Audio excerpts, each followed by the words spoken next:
Purihin ng Panginoon. Ano po? Minsan pa ang salita ng Diyos ay ating bubulayin mula sa banal na kasulatan. Ang ginagamit natin Biblia, ito po ang magandang balita, Catholic edition. Ano po? Yan. Dito po sa Biblia may sinasabi ang Panginoong Yesus. Ang sabi niya sa kanyang mga halagad, sa kanyang panahon, ganito nakalagay.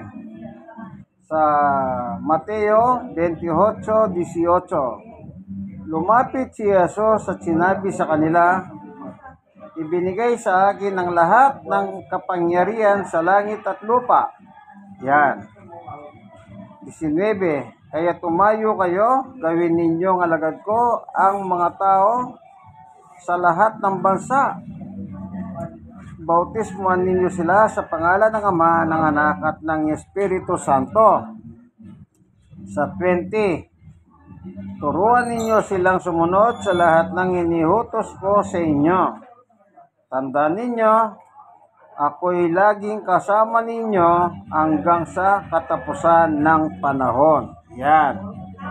Ang ating pag-aaralan, sino ang sasamahan ng Panginoon hanggang katapusan ng panahon? Maliwanag ang sinabi ni Jesus, yung mga naturuhan sa kanyang salita. Ibig sabihin, yung mga taong gustong maging alagad ni Jesus, ang kanilang susundin ay walang iba kundi yung turo at aral ng ating Panginoong Jesucristo. Sa buhay nating ito sa lupa, isa lang ang pipilihan ng tao. Halimbawa, gusto mong makarating ng langit, anong gagawin mo? Sumunod ka kay Jesus. Kasi si Jesus ang magdadala sa iyo sa langit. Walang pwedeng magdala sa iyo sa langit, kundi ang Panginoong Jesucristo lamang.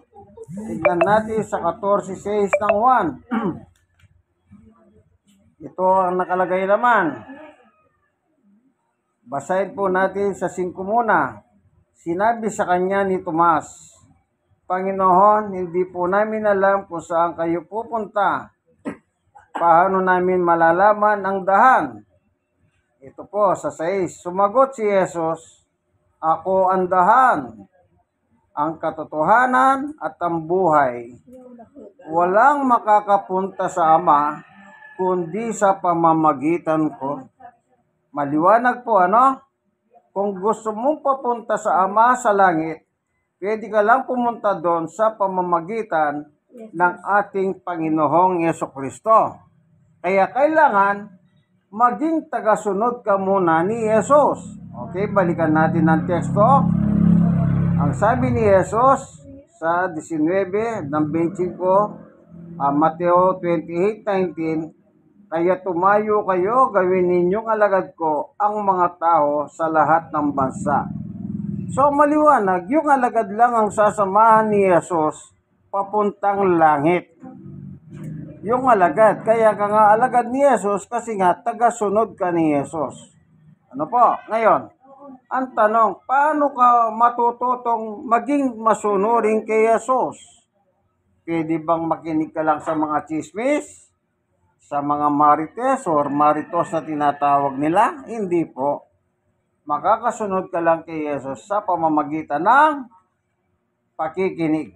Tignan natin ang sinabi ni Apostol Pablo dito sa Roma 10:17. Ang sabi ni Apostol Pablo ay ganito,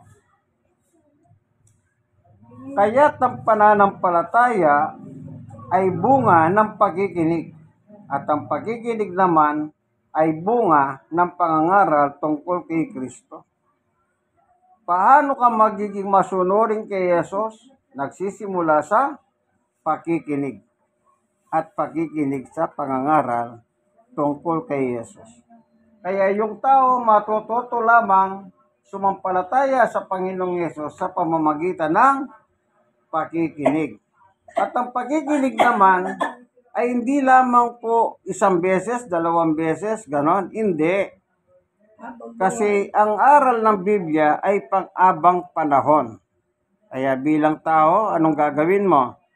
Kailangan patuloy kang makinig. Kaya po tayo nagpapatuloy sa pakikinig para kalaman lang. O bigyan ko po kayo ng magahan na ilustrasyon. Kapag nagtatanim po kayo ng halaman, sa pasuman o hindi pasumoy tatanim sa lupa, anong ginagawa mo para ang isang halaman lumaki? Hindi po ba dinidiligan nyo ng tubig? Yung iba, para maganda ang tubo ng halaman, kagaya ng mga magsasaka, para magbunga yung kanilang palay, anong nilalagay nila? Fertilizer. Di po ba? Lalagyan nilang pataba yung lupa para yung mga nakatanim ng mga palay ay makuha po yung nutrient ng fertilizer para yung magbunga po yung palay ay maganda ang anihan. Ganyan po, gumagamit ng supplement para ang isang bagay na alaman, anumang uri ng alaman, ginagamitan po siya ng tubig or fertilizer para lumago. Ganyan din po ang taong mananampalataya. Baka akalahan nyo pag sinabi nyo mananampalataya na kayo tapos na doon, ay hindi po magtatapos doon. Tama yung sinabi ni Ate Dorcas. Anong sabi niya kanina? Abang panahon. Yan. Abang panahon na po kayo ang nakikinig. Bakit abang panahon kayo nakikinig? Ang sabi ng Panginoong Yesus, kapag nakikinig ka pala ng salita niya, aral niya, ito po pala ang paginabang ng tao. Basahin po natin sa Biblia. 1:63. Ito ang sabi ni Jesus. Ang Espiritu ang nagbibigay buhay. Hindi ito magagawa ng laman. Ang salitang sinabi ko sa inyo ay Espiritu at ito ang nagbibigay buhay. Ano daw po ang salita ng Panginoong Yesus? Nagbibigay buhay. Tama po yung sabi ni Ate Dorcas. Kailangan ng pakikinig habang nabubuhay ka. Kasi yung salitang napapakinggan mo, ikaw mismo, yung buhay mo.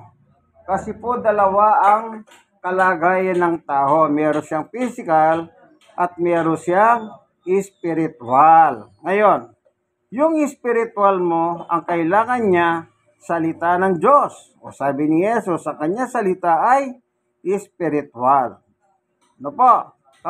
Kaya kapag nakikinig ka na salita ng Diyos, yung espiritu mo, yung buhay mo, panloob, yun po yung kumakain or nakikinabang.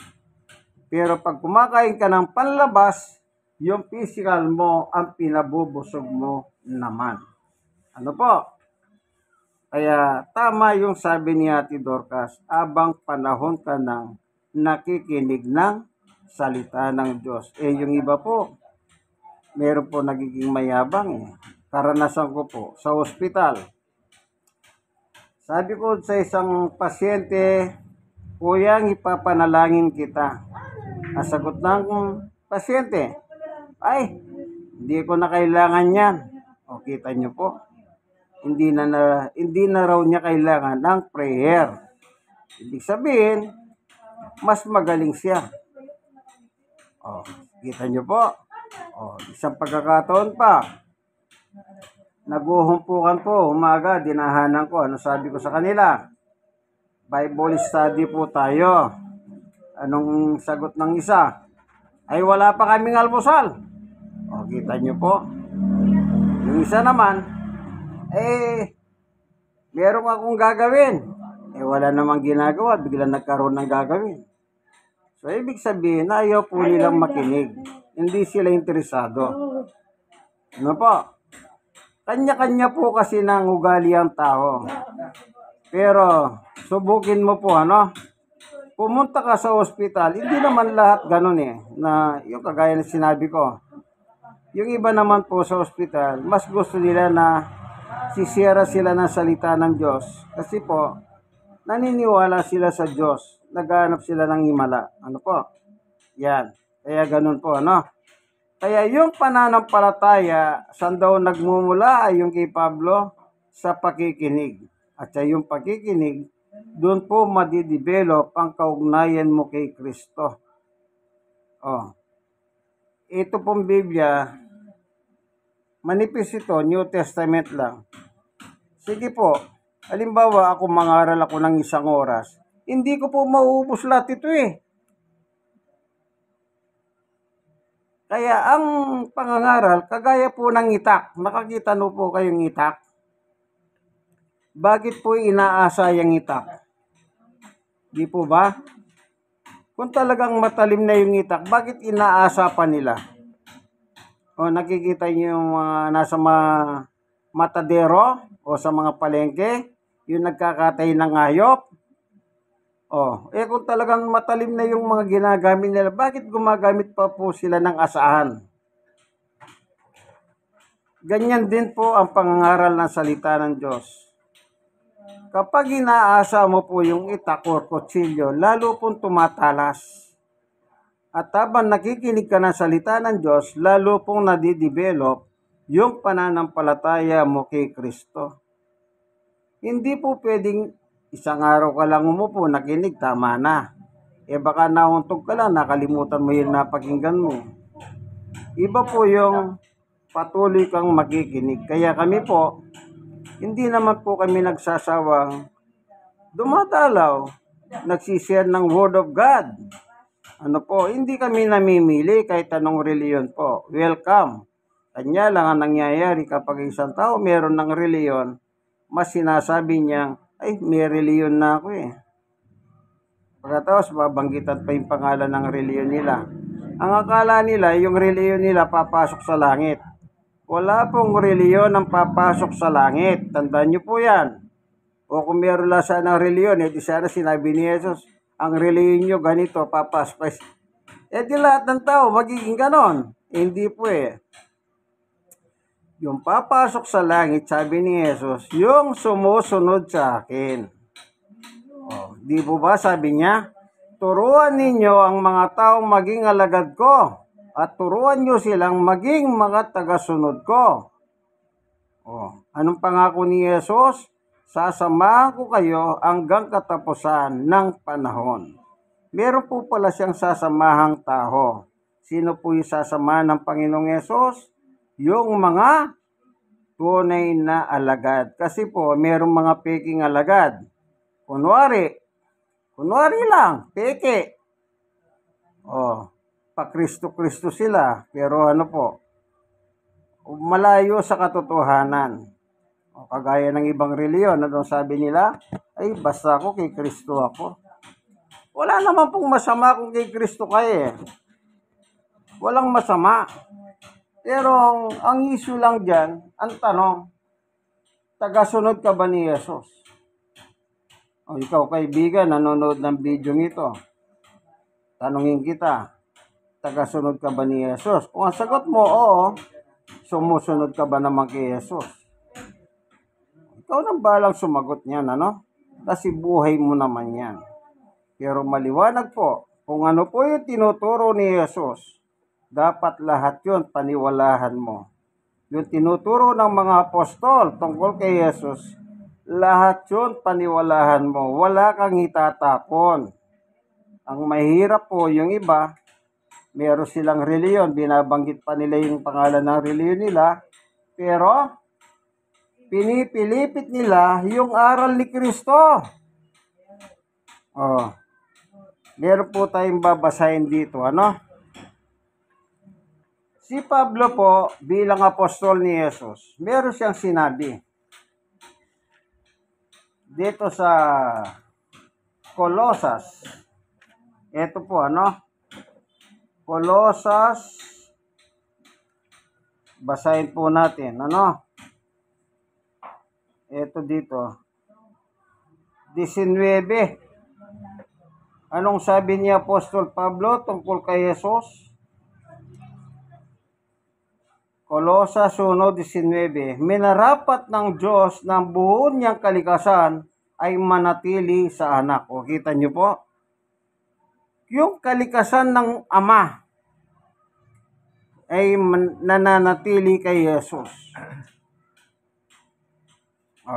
Ito pa, 9. Sabi pa ni Pablo, ganito nakalagay, sapagkat ang buong kalikasan ng Diyos ay naki Kristo sa kanyang pagiging tao. O kita niyo po?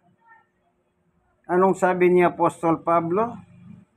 Ang buong kalikasan ng Diyos nananatili kay Jesus nang siya nagkatawang tao. Ano po ba ang kalikasan ng Diyos? Nature of God.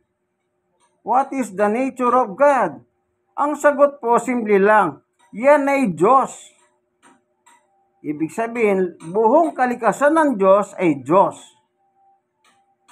Kaya tinatawag siyang Amang Diyos, nasa langit ka. Yung kalikasan ng Diyos bilang Diyos, taglay-taglay ng kanyang anak. Sino yung anak ng Diyos? Tignan po natin ang sinabi ni Jesus. 1:17. Tignan po natin sa Biblia. 17 ng 1:1. Pagkasabi ni Jesus ng mga ito, tumingala siya sa langit at kanyang sinabi, Ama, dumating na ang oras, walatiin mo ang iyong anak upang walating kaniya. Sino po yung amang Diyos? Ayun po, tumingala si Jesus. Tinawag niya kanyang ama ng ama. Di mag-ama po sila. Kasi sabi ni Jesus, ama. Natural si Jesus, anak. Kaya yung kalikasan ng Diyos, taglay ni Jesus nung magkatawang tao siya. Sa langit pa po, kasama ng Diyos ang anak, Diyos na. Nung magkatawang tao dito sa lupa, nang ipinanganak ni Maria, para tubusin ang ating mga kasalanan, tayong mga tao nagkasala, taglay-taglay pa ni Jesus ang kalikasan ng Diyos. Hindi po nawala. Sabi ni Apostol Pablo. Di po ako may sabi niyan. Si Apostol Pablo. Sino si Pablo? Apostol ng Diyos kay Kristo Jesus. Kaya kung ano yung sinabi ni Pablo, maniwala ka, kaibigan. Parang nagsalita na si Jesus kapag nagsalita ang kanyang mga apostol na nakasulat sa Biblia. Ang problema, naniniwala sila kay Jesus, pero yung sinulat ng mga apostol sa Biblia, hindi nila pinaniniwalahan. Hindi nila pinaniniwalaan. Bakit ganon? Tignan niyo po, sabi ni Pedro, sa Gawa 5, meron pong binanggit si Pedro. Maganda pong pananampalataya ito, gayahin po natin si Pedro. Ito, ano sagot ni Pedro? Sa panahon ng pangangaral ng mga apostol na sila Pedro, yung grupo po niya, meron pong nangyari kasi sa kanila sa chapter 5 ng Gawa. Ang title po nito sa 5:17, ang panguusig sa mga apostol. Inuusig na po yung mga apostol nang dahil lang po kay Jesus na kanilang pinangangaral. Tignan po natin sa 17.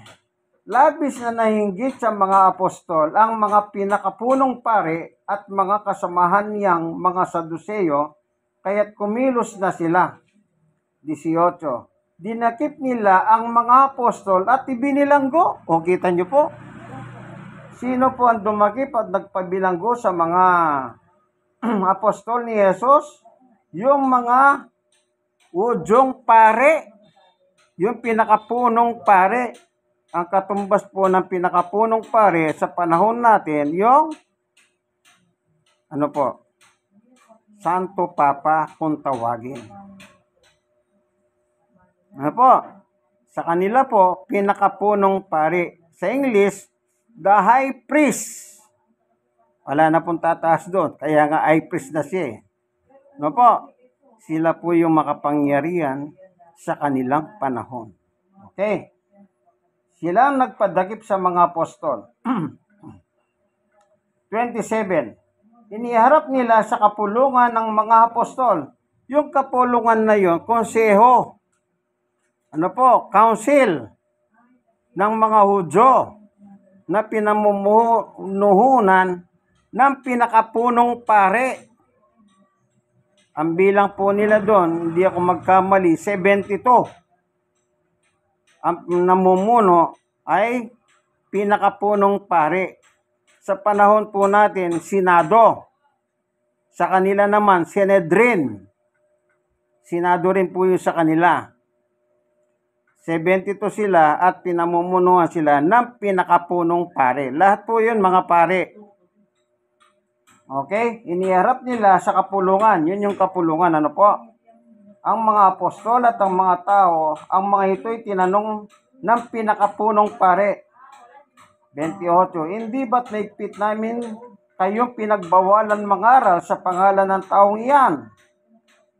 Sinabi niya, ngunit tignan ninyo ang inyong ginawa, laganap na sa Jerusalem ang inyong itinuturo at nais pa ninyo kaming papanagutin sa pagkamatay ng taong iyan. Ang tinutukoy pong taong iyan si Jesus. 29. Sumagot si Pedro at ang ibang mga apostol, sa Diyos kami dapat sumunod at hindi sa tao. Kaibigan, tanungin kita, kanino ka gusto sumunod? Sa leader ng simbahan mo o sa Diyos? Ito, sagot ni Pedro. Sa Diyos kami susunod, hindi sa inyo. Yan po ang magandang pananampalataya. Yung sinabi ni Apostol Pedro. Yan. Tatandaan po natin, God first. Lagi po nating iuna ang Diyos sa ating buhay. Alam niyo po, wala naman po tayong magagawa sa buhay nating na ito eh. Sige, nag-aral ka, matalino ka, mayaman ka, pinakasikat ka na sa buong mundo. Ang sabi ng Panginoon, lahat ng yan galing sa akin. Binigay ko lang sa iyo. Lahat ng yan galing sa Diyos. Bakit? Yang buhay mo nga galing sa Diyos eh. Gawa 17, 24, 25. Kanino galing ang buhay mo? Sa Diyos. Saan galing ang lakas mo? Sa Diyos. Saan galing ang talino mo? Sa Diyos. Kahit gamitin mo sa mabuti yan, yumaman ka. Bakit ka yumaman? Sa Diyos din. Kayo naman kaibigan. Yung walang anak nga, binibigyan ng anak ng Diyos eh. Si Sarah, yung asawa ni Abraham. Bahog. Bahog si Sarah. Pero anong sabi ng Diyos? Sa 1 taon, babalik ako rito, magkakaroon ka ng anak. Ang edad ni Abraham, 99 years old. Ang edad ni Sarah, 90. Doon pa lang po sila nagkaroon ng anak na panganay. Bagamat si Abraham, nagkaroon po siya ng anak doon sa katulong ni Sarah. Yan po si Ismael. Ano po? Bigay ng Diyos yung anak. Alam niyo po si Elizabeth, yung nanay ni Juan Bautista. Bahog din. Pero binigyan po sila ng anak, si Juan Bautista naging anak.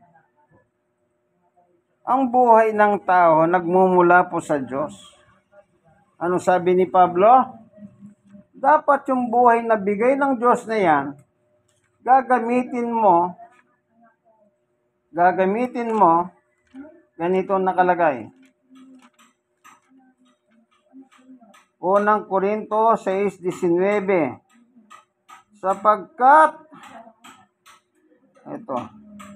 hindi ninyo paghahari ang inyong katawan. Kung hindi nyo paghahari ang inyong katawan, sino nagmamayari niyan? 20. Kaya't gamitin ninyo ang inyong katawan upang maparangalan ng Diyos. Diyos pong nagmamayari niyan. Kaya yung katawan na ginagamit mo, kaibigan, Dapat gamitin mo yan upang ang Diyos ay maparangalan mo. Paano mo mapaparangalan ng Diyos? Di sundin mo si Jesus. Sumunod ka kay Jesus, mapaparangalan mo ang Diyos. Pero subukin mo huwag sumunod sa anak niya, kay Jesus. Ito po, babasahin ko. Ano sabi ni Juan? Kapag hindi ka sumunod sa kanyang anak, ito, mabigat-bigat ito, wala tayong magagawa. Kailangan malaman po ninyo. Ito, 1:3:36. Ang sumasampalataya sa anak, o sino po yung anak? Si Jesus. Ay may buhay na walang hanggan. O kita nyo po, eternal life ang pangako. Kasi sasamahan ka ni Jesus hanggang langit, kaibigan. Kaya eternal life. Sunod. Ngunit, ang hindi sumunod sa anak, o sino yung anak? Si Jesus, hindi magkakaroon ng buhay. O kita nyo po. Kapag hindi ka sumunod kay Jesus, sabi ni Jesus turuan nyo ang tao na sumunod sa utos ko. Utos ni Jesus, sundin mo.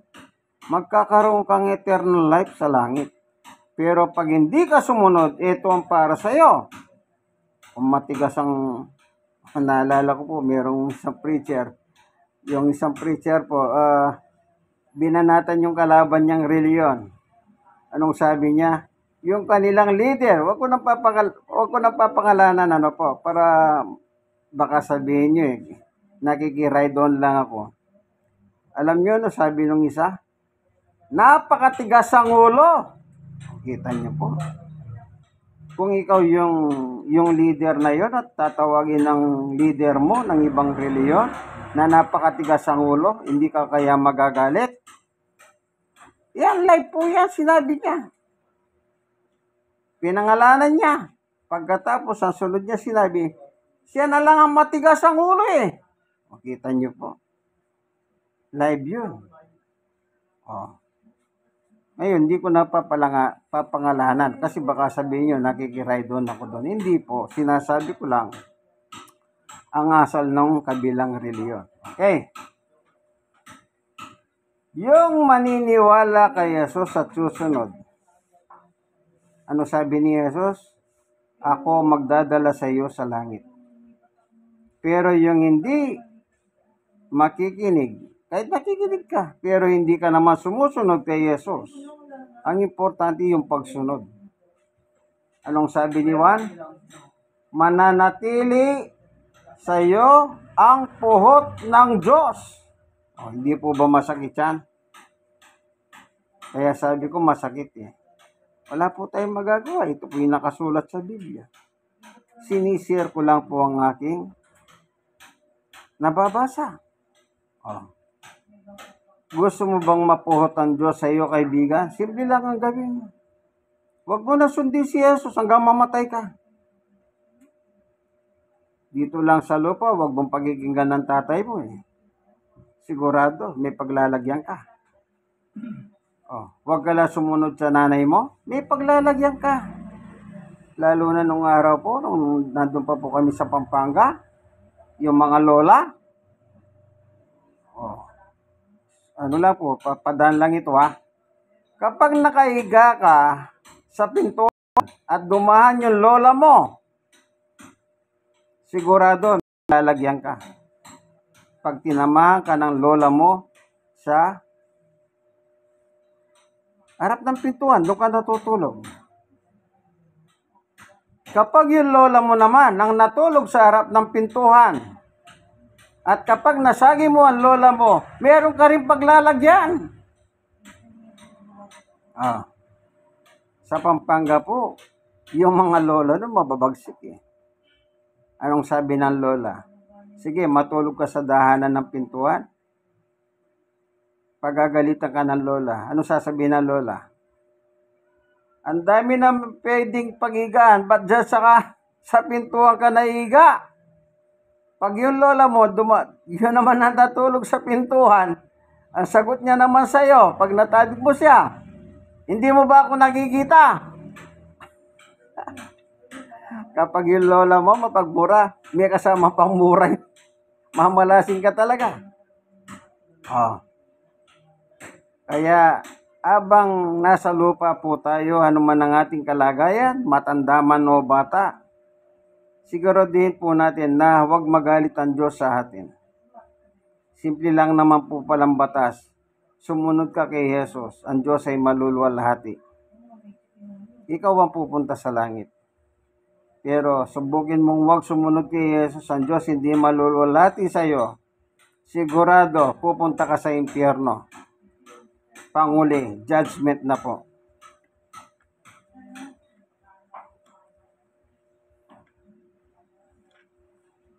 Kaya natin binabasa yung judgment na ito. Mas maganda yung alam mo meron judgment eh. Kasi kung alam ng tao wala namang paghuhukom ang Diyos, magbabaliwala lang ang tao, hindi matatakot. Ano po? Hindi matatakot kasi wala naman palang hatol-hatol eh. Hindi, meron po. Si Jesus po meron. Nagsabi eh, may hatol. Oh, sabi ko nga sa inyo kanina, mamili ka. Sumunod ka kay Jesus o huwag ka susunod. Oh, ikaw kaibigan nanonood ng video, bahala ka. Judgment Day. Ito po. Oh, baka akala niyo hindi totoo yan. 25. Ito po. Ayan, nakikita niyo po. Yan. Ang nakalagay, ang paghuhukom. Dalawang karakter po ang sinasabi ni Jesus dito. Dalawang klaseng tao. Yung isang tao masunurin, yung isang tao hindi masunurin. Yung masunurin, tinatawag silang tupa. Yung hindi masunurin, yun yung kambing. Okay, ganito, bibigyan kayong ilustrasyon. Yung tupa,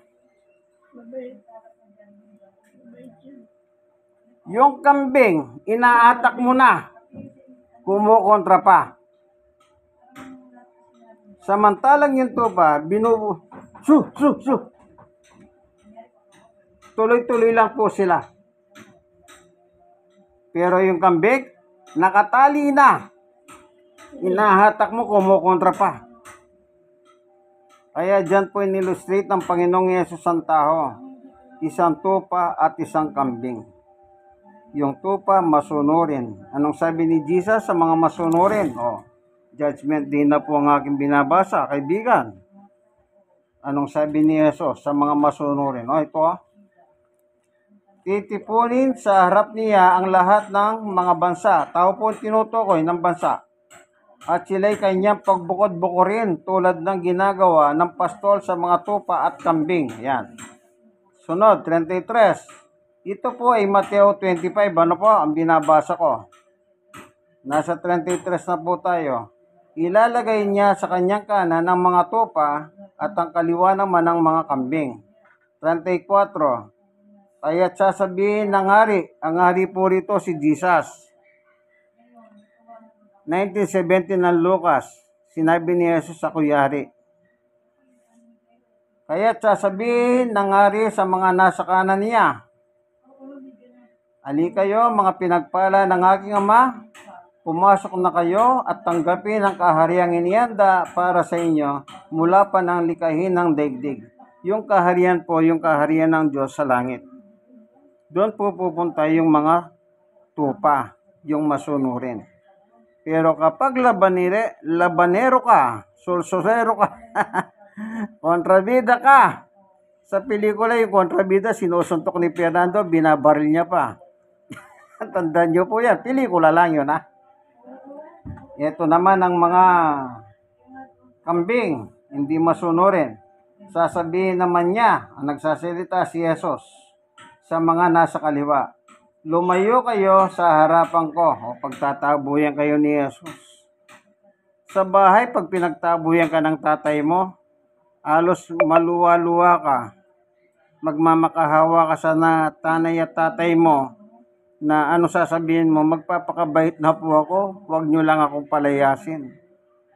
Yung tatay mo may karapatan sa bahay, nanay mo yung may karapatan sa bahay. Wala kang karapatan dyan. Kaya pag pinagtabuyan ka ng magulang mo, wala kang magagawa. So, subukan mong tumutol sa magulang mo.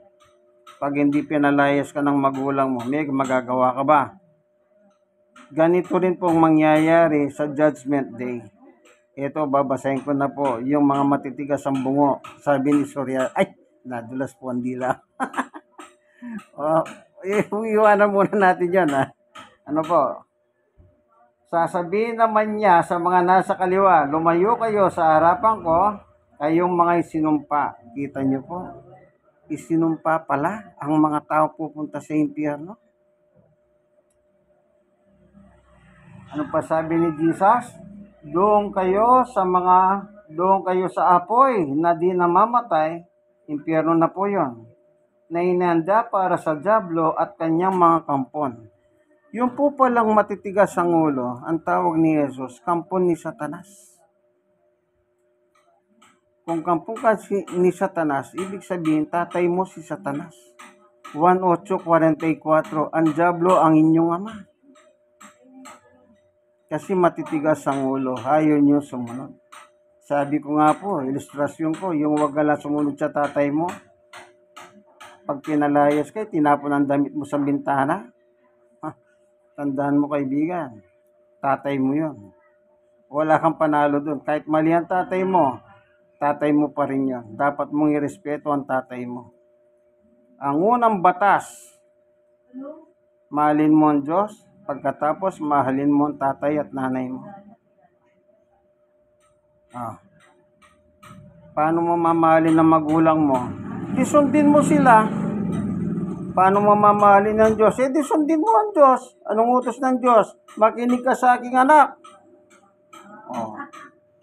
Nakikinig ka ba kay Jesus, kaibigan? Baka naman hindi. Baka kunwari, pa-Jesus ka lang dyan. Pero ang totoo, demonyo ka pala. Hindi ba ganyan? Yung mag-asawa nag-away. Anong sabi ng nanay sa kanyang anak?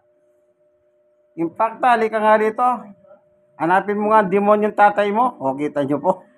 Pamilyang impacta, pamilyang demonyo. Hindi po ba ganyan? Ibig sabihin, meron po talagang demonyo tao sa lupa. Sila na mismo po, inuusgahan ng kanilang pagkatao. Kaya habang tayo po nabubuhay, anong gawin natin? Sabi ni Jesus, gusto mong maging alagad ko? Sundin mo ko. At yung alagad, yung totoo, meron kasing alagad-alagaran lang. Peke po yun. Yung totoong alagad, sila po ang sasamahan ni Jesus hanggang langit. Hindi po ba napakasarap na ang sasama sa iyo si Jesus habang nabubuhay ka sa lupa? Sinong gusto mo sumama sa iyo? Si Satanas? Pupunta si Satanas sa impyerno. Sabi ni Jesus, impyerno si Satanas O sinong kasama sa impyerno? Di natural, kayo. Kayo nga yung sumunod kay Jesus. Ang impyerno ginawa para kay Satanas. Pero kung ayaw nyo sumunod kay Jesus, pati kayo hilalagay ni Jesus sa impyerno. Wala pong exempted dito. Lahat po ng tao. Baka sabihin nyo, exempted. Hindi po, lahat tayo. Kaya habang nabubuhay tayo, pagsikapan nyo pong makinig at sumunod. Yung iba po, kung nag-aaral sila, matalino. Noon po, meron ko nakausap, retiradong judge.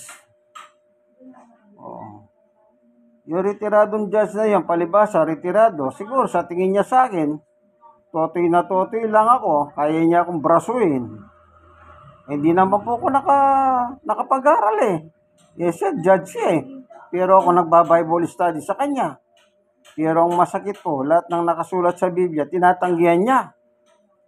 Muntik ko po sabihin sa kanya, baka magalit siya Di gumawa ka na ng sarili mong Bible, kakusana sa kanya Sipin nyo, lahat na nakasulat, hindi niya pinaniniwalaan. Pero ginalang ko po siya, matanda siya Pero gusto ko sana sabihin sa kanya, di magpagawa ka sarili mong Biblia.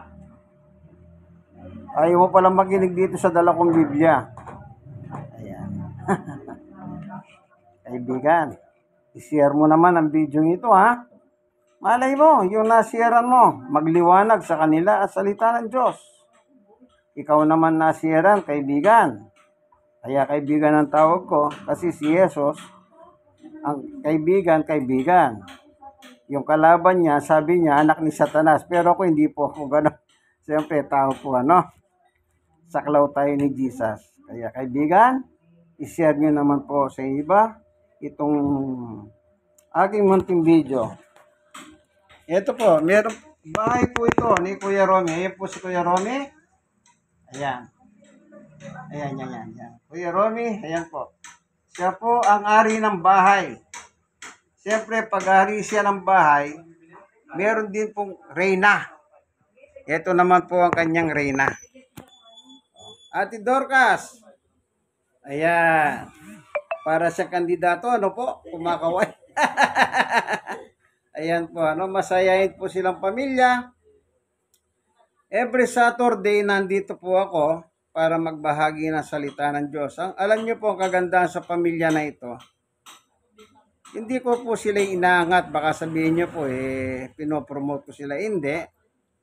Sila po ay may bigay sa salita ng Diyos. Ibig sabihin, hindi po nila tinatanggihan.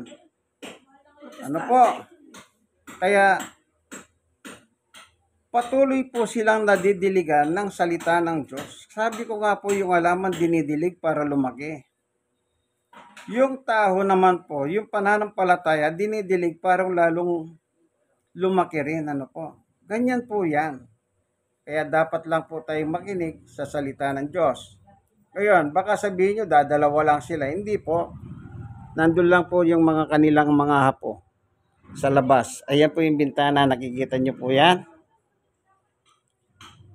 Yan. Ayan yan, ano? Saan ba? Yan bintana. Andun po sila. Ayun, ha? Sigurado nakakapakinig po sila dyan. Kasi po, malakas naman ang boses ko. Nakita niyo po sa may bintana. Kumisan po, meron pa po doon sa lamesa, kumakain sila. Ano? Yan. Ibig sabihin po, ang pamilyang ito, may bigin po sa salita ng Diyos. Hindi po nila tinatanggihan. Ano po? Minsan pa kaibigan, nasa programa po tayo ang pagbubunyag ng katotohanan o salita ng Diyos ayon sa Biblia. Ito po ang inyong kaibigan kay Jesus, Brother Manny Bautista, nagsasabing,